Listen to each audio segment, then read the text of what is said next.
Hello everybody, today we're going to take a look at the iPhone 5. So this is just a quick look and feel to see what the phone looks like.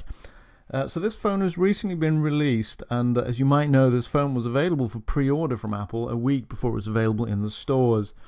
And during the first few days of that pre-order period, Apple clocked up some 2 million orders of the phone, which is quite impressive, shows a strong demand for the phone. And I'm guessing that a lot of people who had the iPhone 4 skipped the iPhone 4S and were waiting for the iPhone 5. So let's take a look at the iPhone 5, which we have here right next to an iPhone 4, just for comparison. And the most obvious difference must be the display of the phone. So the width is the same on both, and the pixel density is the same. Both are Retina displays. The difference is that the iPhone 5 has a longer display, so you get another row of icons onto it. And that gives you a 4-inch display, versus all the other iPhones had 3.5-inch displays. Something I was looking for in the iPhone 5 was better color saturation. I really wasn't very happy with the iPhone 4. It was great when it came out a few years ago, but compared to some of the new Samsung, Nokia and so on telephones, I think the screen on the iPhone 4 was just starting to look just a little bit tired and old. It didn't have the same vibrance. The iPhone 5, they claim to have 44% more color saturation to give you more vibrant colors, true blacks and so on, give the screen just a bit more pop. I think it does to an extent, but it wasn't as much as I was expecting. But it does look really nice. The casing on the iPhone 5 is made out of aluminium, or aluminum if you're American, and they've done away with the glass back which we had on the iPhone 4. I didn't like the glass back actually. I didn't understand why you would stick a glass back on a phone, or more glass than you need to on a phone, because it's something you might drop and that just makes it a bit frail. So it's all aluminium, and feels very nice actually, very nicely machined, very snug. Very precise. So yeah, quite impressed with what they've built, and it actually feels just a little bit too light for what it is. If we look at the phone, then some differences. The buttons on the side here, we've got the volume buttons and the mute switch. They're about the same, but I think on the iPhone 5 they feel more solid, probably been re-engineered.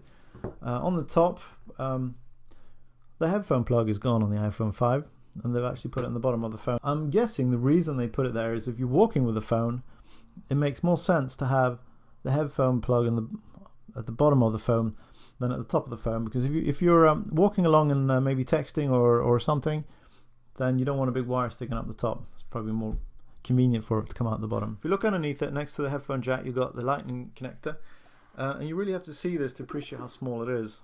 And so it's really teeny actually. It's not even half of my fingernail. And I know they did this for space savings reasons. They really couldn't fit that big plug on there anymore. Everything in this phone is apparently very crammed in. There isn't a lot of space in there.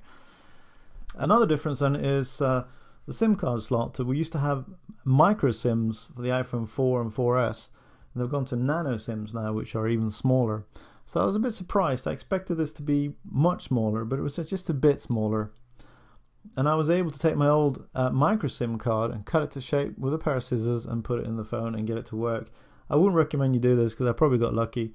It's probably better if you go to a phone shop and they use a proper cutter to do it. But so far this phone seems to work just fine. The camera on the back is the same camera as on the iPhone 4S. The glass is a little bit different. I think they're using mineral glass this time around.